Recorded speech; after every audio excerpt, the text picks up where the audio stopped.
اعوذ باللہ من الشیطان اللعین الرجیم بسم اللہ الرحمن الرحیم الحمد للہ رب العالمین وصلی اللہ علی محمد وآلہ الطیبین الطاہرین ولعنۃ اللہ علی اعدائہم اجمعین الی لقاء یوم الدین اجمعین من الآن الی لقاء یوم الدین رب اشرح لی صدری ویسر لی امری واحلل عقدۃ من لسانی یفقہوا قولی۔ محترم سامعین و ناظرین کرام، یہ کتاب الصرف ہے۔ اس میں ہم گزشتہ درس میں اعلال کے قواعد بیان کیا تھا، تیسرے قواعد پہ ہم نے چھوڑ دیا تھا۔ آج ہم چوتھا قاعدہ بیان کرنے جا رہا ہے کہ اعلال کرنے کے لیے چند قواعد کو مد نظر رکھنا ضروری ہے۔ لہٰذا اعلال کرتے وقت حروف علت کے ساتھ اعلال ہوتا ہے، تو اس میں واو یا اور الف کے بعد سے اس میں جو چند قواعد ہے اس کو ملحوظ نظر رکھنے سے ہمیں حروف کی پہچان ہو جاتے ہیں، کلمے کی پہچان ہو جاتی ہے، آسانی ہو جاتی ہے۔ چوتھا قاعدہ یہ ہے کہ واو حرف علت میں سے ہے، یہ جس کلمے میں آ جائے اسی میں جو ہے نا واو ساکن، جس سے پہلا والا حرف اگر کسرہ ہو، واو تو ساکن ہے خود، اور اس سے پہلا والا حرف میں ساکن ہو، زیر ہو مثلا، تو اس سے واو کو یا میں تبدیل کرنا ہے، بس یہی قاعدہ ہے۔ ٹھیک ہو گیا، یہ قاعدہ ہو گیا۔ مثلا اس کی مثال قویلا، دیکھو قویلا، اب یہاں پر واو ہے، ساکن واو ہے، کیولا، کیو قاف واو زیر کیو، کیولا، دیکھو کیولا، کیولا، یہاں پر واو ساکن ہے، اس سے پہلے کیا ہے، زیر ہے، تو لہٰذا ہم اس کو یا میں تبدیل کریں گے، کیا کریں گے، قیلا ہو جائے گا۔ ٹھیک ہو گیا۔ اسی طرح میوزانا سے میزانا کر دیں گے۔ ٹھیک ہو گیا۔ اب جیسے مثلا پانچواں قاعدہ یہ ہے، یہ قاعدہ ہو گیا، یہ آسان ہو گیا۔ واو ساکن، اس سے پہلے حرف میں زیر ہو تو اس واو کو یا میں تبدیل کر دیں گے۔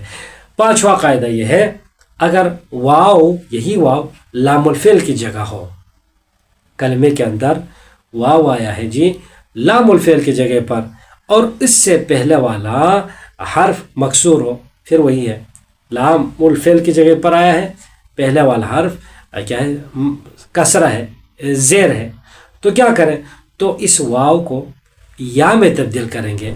یہ تو بتا دیا تھا ابھی، مثلا مگر پہلے والا یہی تو بتایا تھا اس میں بھی۔ اب یہاں پر واو آیا ہے لام الفعل کی جگہ پر، پہلے میں سے کوئی بات نہیں کی تھی، تو لہٰذا مثلا دعیہ میں دیکھو آپ، دعیہ واو آیا ہے اور لام الفعل کی جگہ پر دال فعل فعل، عین الفعل، اور واو لام الفعل ہے، تو لہٰذا واو لام الفعل کی جگہ پر آیا تو اس کو ہم کیا کریں گے، دعیہ کریں گے، یا میں تبدیل کر دیا۔ ٹھیک ہو گیا، تو واو کو یا میں تبدیل ہو جاتا ہے۔ مثلا اسی طرح سے کیوں یہاں پر یا میں تبدیل کیا ہے، سوال، واو کو یا میں کیوں، چونکہ اس سے پہلے کیا ہے، زیر تھی، اس مناسبت سے۔ ٹھیک ہو گیا، دعی وا سے دعیہ کر دیا۔ اسی طرح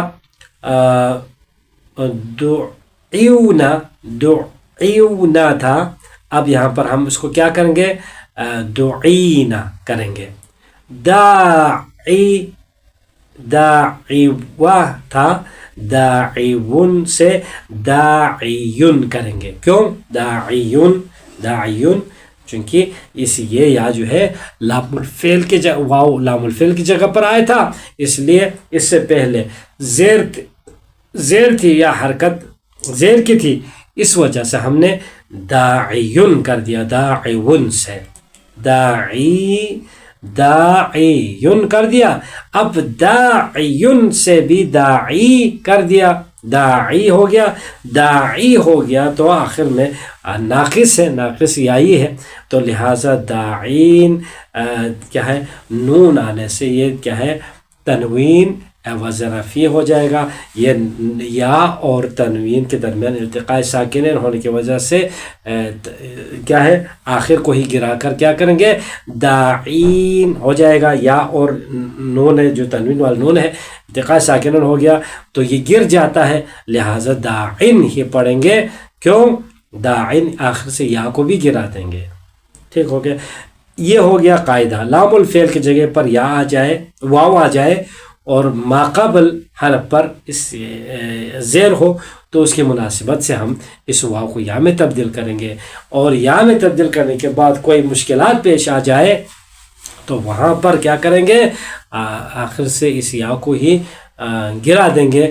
مثال دے دیا داعیون سے داعیون کیا تھا، اب داعیون میں نون جو تنوین والے نون اور یا میں التقاء ساکنن ہو گیا تو اس وقت اس کو ہم گرا دیں گے تو تاعن ہو جائے گا. اب یہاں پر ایک مثال دیا ہے رخوہ. رخوہ میں آخر میں دیکھو رخوہ میں بھی لام الفعل کی جگہ پر واو ہے، لیکن یہاں پر اسی طرح راجاوا رخوہ کا ہو، راجاوا کا ہو، اس سے کیا ہوتا ہے رخوہ میں واو یا میں تبدیل کیوں نہیں کریں گے؟ یہاں پر واو تبدیل اس لیے نہیں کریں گے کیونکہ شرط مفقود ہے. شرط وہ کون سی مفقود ہے؟ شرط اس سے پہلے زبر ہونا چاہیے تھا، وہ زبر اس میں نہیں ہے. رخو یہاں پر خا پر پیش ہے، رخوہ ہے، لہٰذا ہم اس کو نہیں چھیڑیں گے. ٹھیک ہو گیا. راجاوا، راجاوا میں آپ دیکھو راجاوا میں ماقبل بھی زبر ہے، لہٰذا ہم اس کو یا میں تبدیل نہیں کریں گے، بلکہ کیا کریں گے؟ ایک اور قاعدہ ہو جائے گا یہاں پر، وہ الرجا کریں گے، کسی واو کو الف میں تبدیل کریں گے رجا. کیوں؟ چونکہ واو سے پہلے زبر ہے. اب زبر کا دوست جو الف ہے وہ الف چاہتا ہے، واو نہیں چاہتا، لہٰذا یہ مظلوم ہے. یہ حرف علت الف واو یا تبدیل ہوتے رہتا ہے، تو لہٰذا رجاوا کو رجا کر دیا ہے. ٹھیک، یہاں واو یا میں تبدیل نہیں ہوگا، بتائے کیونکہ واو سے پہلے والا حرف مکسور نہیں ہے، یہ قانون ٹوٹ جاتا ہے یہاں پر. ٹھیک ہو گیا. یہ پانچواں قاعدہ ہو گیا.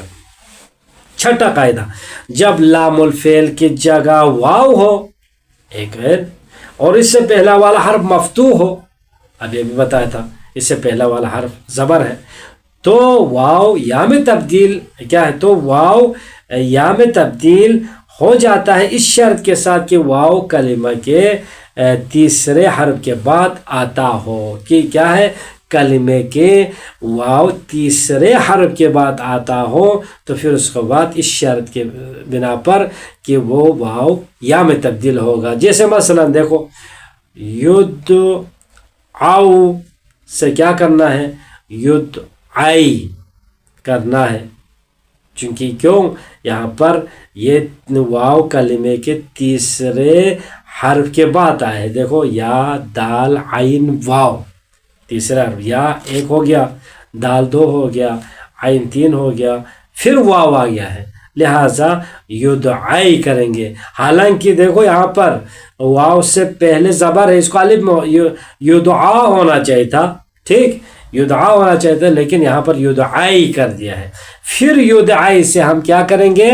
یدعا کریں گے. ٹھیک ہو گیا.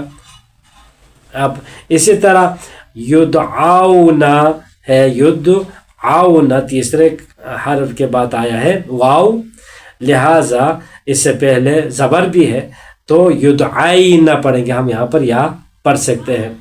آپ یہاں پر دعوا میں نہیں کر سکتے اس طرح. دعوا میں کیوں نہیں کر سکتے؟ یہاں پر الف میں جائے گا، الف ڈائریکٹ الف جائے گا. کیوں؟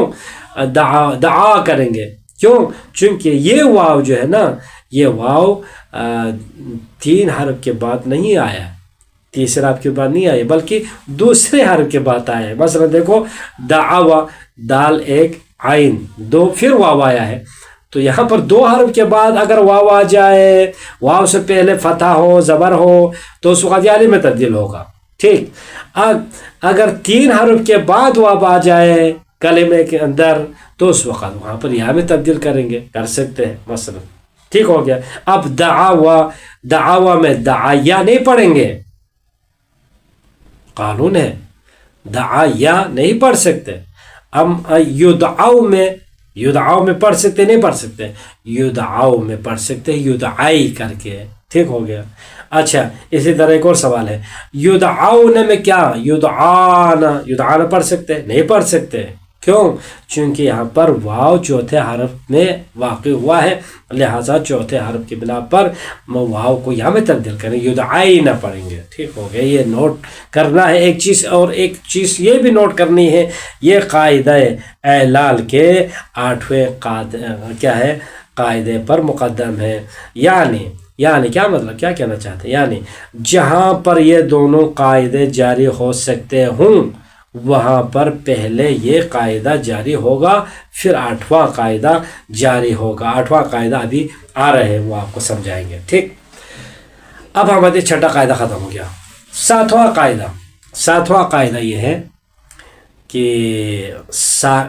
یا ساکن ہے، چونکہ ہمارا قاعدہ اعلال میں ہے، تو اعلال کس چیز میں ہوتا ہے؟ الف واو یا میں ہوتا ہے، تو اسی کے بحث میں ہے ہمیں یا ساکن ہے. ٹھیک، جس سے پہلے والا حرف پر ضمہ ہو اور وہ واو میں تبدیل ہو جاتا ہے. بالکل الٹ ہے واو اور یا میں. واو اب یہاں پر ساکن یا ہے، یہاں پر ساکن یہ ایک کلمے میں یا ساکن ہے جس سے پہلے والا حرف پر ضمہ ہے. مثلا یو سیرو. ٹھیک، تو اس میں کیا کرنا ہے؟ اس میں واو میں تبدیل ہو جائے گا، اس شرط کے ساتھ کہ وہ کیا ہے، وہ فاعل فعل ہو، فاعل فعل والا ہو. تو اس وقت کیا ہوگا؟ یہ اس شرط کے ساتھ کہ وہ واو میں تبدیل ہوگا. مثلا دیکھو، یو سیرو سے یو سیرو کریں گے، یو سیرو تھا، اب یو سیرو. دیکھو یہاں پر واو میں تبدیل کر دیا ہے، چونکہ شرط یہاں پر ہے یہ واو کیا ہے، فاعل فعل کی جگہ پر آیا ہے. یا مثلا یسارا سے ہے نا، یسارا یا فاعل فعل، سین لام الفعل، را لام الفعل ہے، سین عین الفعل، را لام الفعل ہے. تو لہٰذا یہ یا یہاں پر جو آیا ہے اس سے پہلے دیکھو یسارا یو سیرو، یو سیرو تھا نا، یسارا یو سیرو ایسا ہونا تھا. تو یہاں پر یہ یا کو واو میں تبدیل کریں گے چونکہ اس سے پہلے ضمہ آیا ہے، فعل مضارع حرف مضارع ہوتا ہے. اسی طرح موئی سرون تھا، اب ہم مو سرون پڑھیں گے. اصل میں کیا تھا؟ موئی سرون، یا سارا یہ سرون، موئی سرون اس طرح تھا. ٹھیک ہو گیا، یہ بھی آسان ہو گیا. یا ساکن سے پہلے ضمہ ہو اور یہ یا ساکن جو آیا ہے یہ فاعل فعل ہو تو اس وقت یہ شرط ہو، تو اس وقت یہ کیا کریں گے؟ واو میں تبدیل کریں گے چونکہ اس سے پہلے ضمہ ہے. ٹھیک ہو گیا. 8واں قاعدہ ہے واو اور یا متحرک ہوں. ایک بات، واو بھی متحرک ہے ایک کلمے میں اور یا بھی متحرک ہے. ٹھیک ہو گیا. اور اس سے پہلے والا حرف پر زبر ہو تو الف میں تبدیل ہو جاتے ہیں، چاہے واو ہو چاہے یا ہو، دونوں متحرک ہو، فرق نہیں پڑتا. اس سے پہلے والا اگر حرف زبر ہو تو یہ واو ہو تو وہ بھی الف میں جائے گا، اور یا ہو تو یا بھی تبدیل و الف ہو جائے گا. شرط کیا ہے؟ شرط یہ ہے کہ اس کی حرکت عارضی نہ ہو، اصلی ہو. مثلا عارضی حرکت کیا ہے؟ عارضی حرکت وہ ہوتی ہے جو الف یا نسبتی، علامت تثنیہ اور نون تاکید سے پہلے آئے. مثلا الف آتا ہے ایک یا نسبتی میں جو آتا ہے یا، اور علامت تثنیہ کے جو ہوتا ہے اور نون تاکید سے پہلے آئے تو اس وقت کیا ہوگا؟ اس کو کہیں گے حرکت عارضی. وہ حرکت ہوتی ہے جو الف میں آتا ہے، جو یا نسبتی میں ہے، کیا ان حرکات کو کہتے ہیں. اور علامت تثنیہ میں جو ہوتا ہے نون تاکید سے پہلے آ جائے تو وہ حرکات ہے حرکات عارضی. یا التقاء ساکنین کو دور کرنے کے لیے لائی جائے تو ان کو کیا کہتے ہیں؟ حرکات عارضی کہیں گے. جیسے مثلا دعوا ہے، اب یہاں پر کیا کہا؟ دعوا سے ہم کیا کریں گے؟ دعا کریں گے. ٹھیک. اچھا، یدعو سے کیا کریں گے؟ یدعو سے یدعو سے کیا کریں گے؟ یدعا کریں گے. یدعو سے یدعا کریں گے. اب یہاں پر ہے کہ یدعاؤ، دیکھو یدعاؤ یہاں پر پہلے بتایا تھا یدعاؤ میں ہم نے اس کو یا میں تبدیل کرنا ہے، تو یہاں پر یا میں تبدیل نہیں کر رہے بلکہ یہاں پر الف میں تبدیل ہو رہا ہے. تو کہیں گے کہ یہاں پر یا بھی رہے گا چونکہ وہ دوسرا قانون ہو جائے گا. دیکھو یدعاؤ واو چوتھے مقام پر تو آیا ہے، لیکن یہ واو کیا ہے؟ ساکن نہیں ہے. اب یہاں پر واو متحرک ہے، لہٰذا یدعایو ہو جائے گا. یدعایو یا میں تبدیل کریں گے، پھر اس کے بعد اسی یا کو رکھ کے اوپر زبر خنجر یعنی کھڑا زبر دیں گے تو یدعا ہو جائے گا. یہ چیزیں جو ہے نا دعاؤ میں ایسا نہیں ہوگا. یہاں پر دعاؤ دعوا یہاں کیوں نہیں ہوگا؟ اس لیے یہ واو یہاں پر واو جمع ہے. ٹھیک ہو گیا. دعا اس طرح نہیں کریں گے چونکہ یہاں پر واو جمع ہے. ایک بات یہ رازا ویون میں رازا ویون رازا یون تھا ایسا، تو یہاں پر یہ واو ان میں نہیں ہوگا چونکہ یہ امر معلوم مؤکد کا نون وخش. اچھا ایک ہو گیا رازا ویون میں یہاں پر تبدیل نہیں ہوگا، الف میں تبدیل کہا تھا کہ یہاں پر الف میں تبدیل ہو جائے گا، یہاں پر ان میں یہ بھی نہیں ہوگا، الف میں تبدیل دعا نہیں ہوا. اسی طرح یا نسبتی کی مثال یہ ہے، دیکھو رازاویون، اس میں بھی رازا یون ایسا نہیں ہوگا، یہ واو تبدیل نہیں ہوگا. اسی طرح چونکہ یہ نسبتی ہے. فتیانی یعنی تثنیہ کی مثال دیا تھا، یہ چیز حرکت عارضی ہے ہم کہتے ہیں اس کو. یہ حرکت فتیانی الف تثنیہ ہے تو وہ بھی فتیانی میں فتوانی اس طرح نہیں کہیں گے، مثلا فتیانی ہو جائے گا.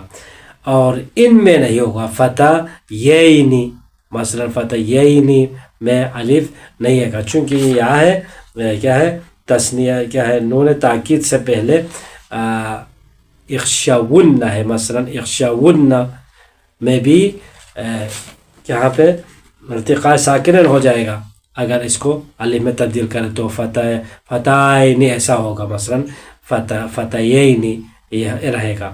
مثلا اخشون میں کیا ہوگا؟ اخشون میں بھی کوئی تبدیلی نہیں ہوگا چونکہ الف میں تبدیل ہونے کو کہا تھا نا کہ یہاں پر دیکھو واو متحرک تو ہے لیکن یہ متحرک ان سے پہلے والا حرف مفتوح ہو الف میں تبدیل ہو جائے گا، تو یہاں پر اخشون میں بھی اسی طرح رہے گا. یہاں پر واو کی مثال ہے پہلے والے، اس میں فتیان ایسا نہیں ہوگا، التقاء ساکنین ہونے کا خدشہ ہے. اسی طرح اخشون میں بھی واو سے پہلے زبر ہے، واو بھی متحرک ہے لیکن اس کے باوجود نہیں ہوگا چونکہ یہ امر معلوم مؤکد کا 9واں صیغہ ہے. اخشون افعلن مثلا اس کے تو اشتباہ ہو جائے گا. ٹھیک ہے، تو یہاں پر بھی الف میں تبدیل نہیں ہوگا. اسی طرح وَاخْشَوُا اللَّهَ، اور اسی قسم کی دیگر مثالوں میں بھی کیا ہے؟ چونکہ یہاں پر کیا مسئلہ ہے؟ یہاں پر حرکت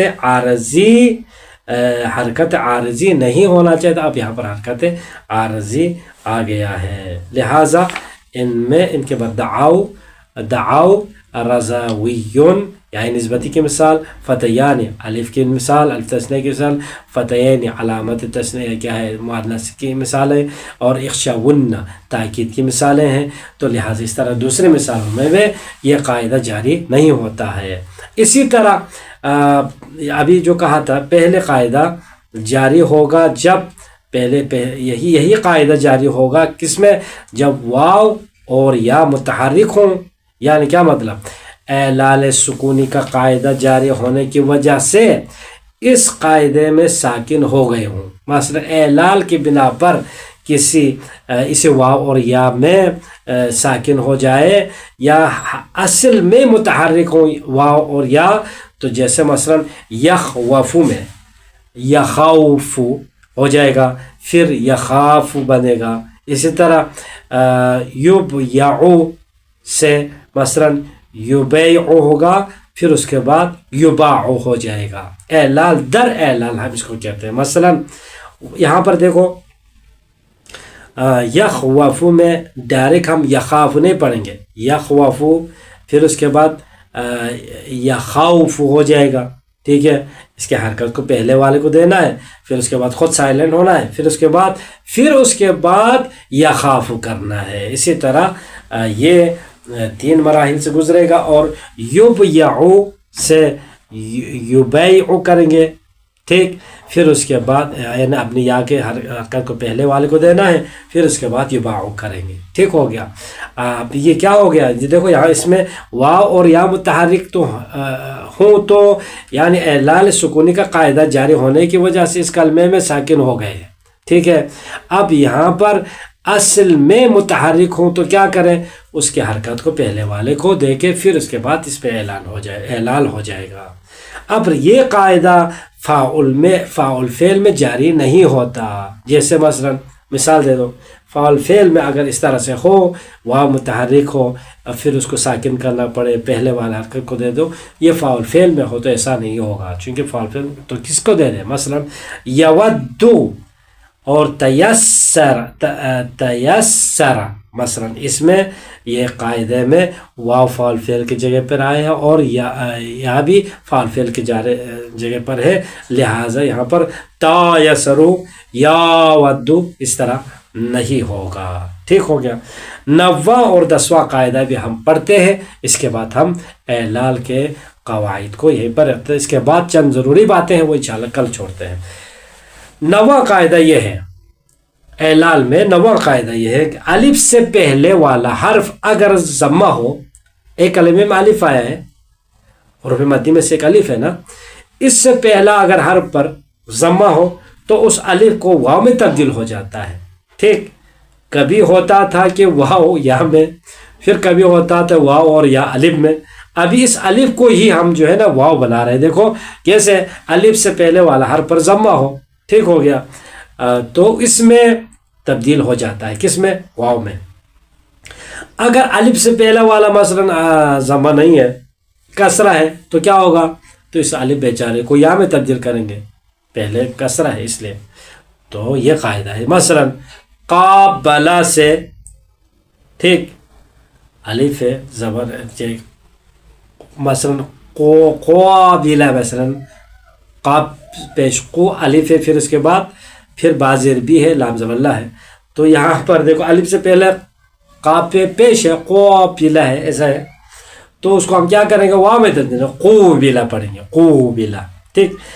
مصباح مصیباح پڑھیں گے، مصیباح، مصباح مصیباح، پھر مصیبیح پڑھیں گے، مصیبیح، دیکھو مصباح سے مصیبہ ہوگا، کیوں مصیبہ، مصباح سے مصیبہ، مصیبہ میں آپ دیکھو، مصیبہ میں با کے جو زبر اس کو دیں گے، یہاں پر یا ہے، اس کی مناسبت سے کیا کہیں گے، اس سے پہلے زیر ہے نا، یہاں پر تو سمجھ میں آتا ہے، مثلا قوبلہ الف سے پہلے زیر ہے، الف سے پہلے زیر ہے، مصیبیحن ایسا کچھ تھا، تو لہٰذا کیا کر دیا، اس سے مصیباحن کو مصیبیحن پڑھیں گے، چونکہ اس سے پہلے زیر ہے، ٹھیک ہو گیا۔ 10واں قاعدہ، حرف علت کو التقاء ساکنین کے وقت حذف کر دیا جاتا ہے، حرف علت چاہے الف ہو، چاہے واو ہو، چاہے یا ہو، یہ بیچارے ہیں، میں نے شروع میں کہا تھا، آپ یہ التقاء ساکنین کہیں پہ ایک اور ساکن مل جائے تو یہ بیچارہ گر جاتا ہے، وہاں سے چلے جاتا ہے، مثلا قول، دیکھو قاف واو بھی ساکن ہے، لام بھی ساکن ہے، تو یہاں پر یہ بیچارہ چلے جاتا ہے، قل ہو جائے گا، اور اسی طرح بیع، مثلا بے، تو ٹھیک ہے، بے پہ زیر ہے، اور اس کے بعد یا اور عین ہے، دونوں ساکن ہے، تو یہاں پر یا گر جائے گا، بیع ہو جائے گا، بیع۔ خاف، مثلا خ کے بعد زبر ہے، اس کے خا کے اوپر تو زبر ہے، لیکن الف اور فا دونوں کیا ہے سائلنٹ ہے ساکن ہے تو لہٰذا یہ الف گر جاتا ہے بیچارہ خف ہو جائے گا. اب اس کی تفصیل کے انشاءاللہ آگے اس کے قاعدے کی تفصیل آگے آ جائے گا. بس یہاں پر 2 تنبیہ سنیں پھر اس کے بعد خدا حافظ. انشاءاللہ کل کے درس کے ملیں گے. اوپر دیے گئے جو 10 قواعد ابھی ہم نے بتا دیے وہ تمام کے تمام قواعد میں سے پہلے 3 جو قاعدہ اعلال سکونی کے ساتھ ہے. پہلا قاعدہ کیا کہا تھا؟ پہلا قاعدہ سب سے پہلا جو قاعدہ ہم نے بتا دیا تھا کلمہ کا عین الفعل متحرک ہو اور یا ہو اس سے پہلا والا حرف صحیح ساکن ہو. ایک بات یہ ہو گیا حرف صحیح ساکن ہے. اور دوسرا قاعدے میں بتایا تھا کہ اگر عین الفعل یا لا الفعل یا واو اور یا مضموم مکسور ہو اور اس سے پہلے والا حرف صحیح اور متحرک ہو تو پہلے والے حرف کی حرکت کو گرانے کے بعد اس حرف کی حرکت کو اس سے پہلے والے حرف پر لے جاتے ہیں پھر اسی حرکت کی مناسبت سے واو کو یا میں تبدیل کیا جاتا تھا. یہ ہو گیا دوسرا قانون یا اس کو گرا ہی دیتا تھا. تیسرا قاعدے میں کیا آ تھا وائی مضموم جس سے پہلے والا حرف مضموم ہو اور یا مکسور جس سے پہلا والا حرف مکسور ہو تو اس وقت اس کے کلمے کے آخر میں آ جائے تو اس کی حرکت گر جاتی ہے. کہا تھا ان 3 قاعدہ پہلا کہا ان 10 قواعد میں سے پہلے 3 قاعدہ اعلال سکونی کے ساتھ ہے. ٹھیک. اور اس کے بعد کے 6 قاعدے جو آج بیان کیا تھا اس میں سے جو آج جو پہلے 6 بیان کیا ہے اعلال قلبی ہم کہیں گے. اس میں قلب ہوتا ہے اس میں منقلب کر دیتا ہے نا الف سے یا سوا. اور 10واں جو قاعدہ ابھی بتا دیا ہے اعلال حذفی کہہ دیں گے. اس کو اعلال حذفی کہیں گے. بس اعلال کے ٹوٹل ہمارے پاس ہو گئے 3 قسم: اعلال سکونی، اعلال قلبی اور اعلال حذفی. آخر میں جو ہے التقاء ساکنین کی وجہ سے گر جاتا ہے. بس یہی ہے. ایک تنبیہ ہو گیا ان کو ذہن میں رکھنے کے لیے خلاصہ کر سکتے ہیں. دوسرا تنبیہ یہ ہے قواعد قلبی اور سکونی کے درمیان ٹکراؤ ہو جائے کہیں بھی تو اس صورت میں قاعدہ قلبی قاعدہ سکونی پر مقدم ہو جاتا ہے. ایک اور دفعہ سن لیجئے. مثلا کہیں پہ یہ جو قواعد قلبی ہے قلب کرنے والا الف سے یا ہوا اور سکونی میں جو سکون کرتے تھے واو اور یا الف تو اس قاعدے میں کہیں پہ ٹکراؤ ہے. کوئی ایسا لفظ ہے کوئی ایسا کلمہ ہے جس میں یہ دونوں ٹکراؤ ہو رہا ہے تو اس وقت کس کو مقدم کرنا ہے؟ سکونی کو یا قلبی کو؟ تو قلبی کو ہم کیا کرتے ہیں مقدم کرنا ہے. اس کو رکھنا ہے سکونی کو نہیں رکھنا ہے. مثلا جیسے مثلا دیکھو خویفہ پھر اس کے بعد اس کو کیا کرنا ہے؟ اب یہاں پر ٹکراؤ ہو رہا ہے تو خافہ ہوتا ہے کیونکہ دیکھو خویفہ ہو تو خافہ کیوں کریں گے؟ چونکہ یہاں پر دیکھو واو متحرک اس سے پہلا والا وہ قاعدہ بھی آ گیا. ٹھیک. یہاں پر واو کے پہلے والا ساکن کر کے مثلا واو کی حرکت کو پہلے والے کو دے کے خیفہ بھی بنا سکتا تھا. ٹھیک ہو گیا. اور یہاں پر قلب بھی کر سکتے ہیں. ٹھیک. اب یہاں پر واو سے مثلا واو کا یہ خیفہ کر سکتے تھے نا لیکن نہیں کریں گے. یہاں پر قلب والا سسٹم چلائیں گے چونکہ دیکھو واو متحرک اس سے پہلے والا حرف متحرک ہے لہٰذا خافہ ہوتا ہے خیفہ نہیں ہوتا ہے یعنی کہ خیفہ ہو جائے پھر اس کے بعد خیفہ نہیں پڑھیں گے. تو اقلاب اور سکون والے میں سے اقلاب کو ہی ہم ترجیح دیتے ہیں. بس یہی قاعدہ یہ 2 تنبیہ ہو گئے. تو الحمدللہ رب العالمین. ربنا تقبل منا انك انت السميع العليم برحمتك يا ارحم الراحمين. اللهم صل على محمد وآل محمد.